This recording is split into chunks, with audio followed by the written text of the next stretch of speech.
Hey everyone, I'm Richard, here today to talk about Sony's second generation Slim version of the PlayStation 4, the CUH-2000. Now obviously there were a lot of leaks about the machine before it was revealed, and it's safe to say that first impressions weren't particularly favourable for many people. Well, from my perspective, the negativity was almost completely unwarranted and almost certainly based on somewhat unflattering photography. Stack up the Slim against the original PS4, or even the updated C chassis model, and I'd take the new unit over either one of them every time. First up, well, let's talk a bit more about the aesthetics. Now the looks are divisive, but from my perspective, no more so than the original model was at the time. The new machine looks like a kind of baby brother of sorts, losing about 40% of the overall volume and retaining the angular finish, offset by more curved edges. The rectangular dimensions of the original model are kind of more squarish this time around, and the height of the machine is also significantly reduced. Now, there has been some talk likening the CUH-2000 to the cut-down bargain basement PS3 Super Slim, renowned for its super cheapo build quality. Now that simply isn't the case here with the PS4 Slim. The rough finish matte plastics are effectively a match for the C chassis model, and there's the same sense of solidity, weight, and overall quality. Dimensions aside, the only cutback as such comes from a revision of the I/O at the rear here. Yes indeed, the Toslink digital audio output on the rear of the unit is gone. And just to confirm, if you go into the PS4 Slim's menus and check out the primary audio option, well that's gone now because there is only one audio output. HDMI. Otherwise, it's business as usual on the rear of the machine. The power input, yes, the PSU is still integrated, HDMI 1.4, Ethernet, and the PlayStation camera port. On the front, you'll find two USB 3.0 ports, somewhat oddly spaced. PlayStation VR will require one of them though, so maybe that placement may make more sense once the VR external processor box is connected. Other aspects of the Slim personally delighted me. Just like the C chassis, we have real buttons, and there are other little design touches I really liked. For example, the feet on the underside of the machine are comprised of the PlayStation symbols, and no, the system doesn't wobble. And I also liked the additional implementation of the symbols on the side slash of the casing. Meanwhile, on the opposite side, we have the licensing logos for HDMI, Blu-ray, Dolby True HD, and DTS HD. Yeah, there's no UHD Blu-ray or 4K logos or anything like that, because unlike Microsoft, Sony hasn't really added much in the way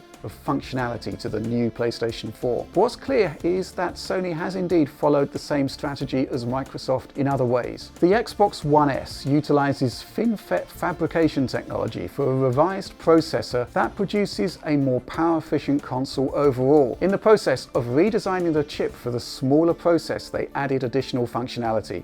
Sony's strategy? Well, it too has shrunk the main chip, but this time there are no additional functionality elements. So how do we know this? Simple. We started by measuring the power the machine takes from the wall in like-for-like tasks with existing data we have for the launch PlayStation 4 and the C chassis revision. Now these are preliminary numbers which weren't taken in a Digital Foundry office, but they should give us some idea of what the gains are here. So just running the front end with the system online draws 80 watts on a launch unit, 66 on the C chassis, 47 on the Slim. Rocket League, 146 watts on the launch model, 116 on the CUH-1200, just 63 on the Slim. Noise is massively reduced too. Rocket League sends the fans into a frenzy on older PS4 hardware. We measured an astonishing 63 decibels on the first PS4 launch model, and that is loud. Now this drops to 51 on the C chassis, which isn't bad, but it's still nowhere near as good as the Slim. 43 decibels when background ambience was 40. Bearing in mind, this is with the sound meter literally right next to the machine,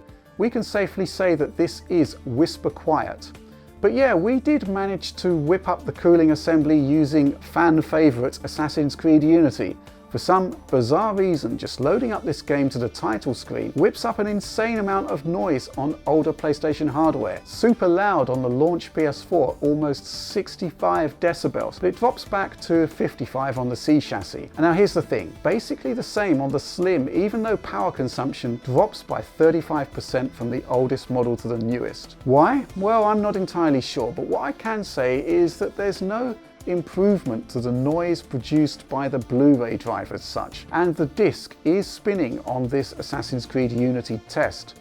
But yeah, overall, this is why the Slim is preferable to the existing PlayStation 4. Power consumption is way down. Temperatures are lower too. I measured the skin of the machine at a good 6 degrees Celsius lower than the launch model. And remember, of course, that the C chassis machine is actually hotter. But in terms of extra GPU power and whatnot, well, we've only had a preliminary hands-on, but I suspect that there'll be no changes there. But what we do get, finally, is support for 5 GHz Wi-Fi. Here's a quick look at the network screen on the Slim. You'll note that it identifies the speed of the router it is connected to, and the original PlayStation 4 just doesn't do that. Okay then, so what else is there to say about the Slim? Well, there are a few things. First of all, let's take a look at the hard drive. Replacing the hard drive is slightly different this time around. There's an L-shaped piece of plastic that detaches from the main casing. From there, the caddy is removed by loosening the standard PlayStation-themed securing screw. You pull out the drive using the nice metallic loop there. Okay, and let's take a look at the drive itself. Yeah, it's a standard 5400 RPM laptop-style drive, but Sony seems to be using a new supplier this time around, Toshiba. Previously, we've seen Samsung and Hitachi drives. Oh, and the new PlayStation 4 also gets a revised DualShock 4 2. It's not exactly a night and day improvement, more a slightly refined design. You'll note that the primary buttons are now grey in colour, offset nicely against the black plastics of the casing. Most surprising of all though is that the touchpad now has a see-through slit at the top, allowing the RGB LED lights to shine through. There appears to be a difference in the internals as well. You can now choose between wired and Bluetooth connectivity when the controller is attached to the console via USB. Now in theory, a wired link could shave off a few milliseconds of latency. Okay then, so there we go. That's my first look at the PlayStation 4 Slim CUH-2000. The leaked photography you may have seen just doesn't do it justice. It's a really nicely designed console and lives up to Sony's reputation of handing in quality second generation hardware console designs that are indeed preferable to launch hardware. And in this case, it goes a long way to solving PlayStation 4's primary problem, the fact that it's just so damn loud. Unless you have an urgent need for Toslink digital audio, yeah, maybe you have a high-end surround headset for example, I'd say that this new model is preferable in every way. Functionality upgrades may be thin on the ground, but silence really is golden.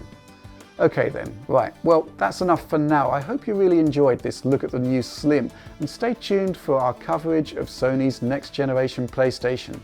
Do like and subscribe to support the work we do here at Digital Foundry, and I'll catch you next time.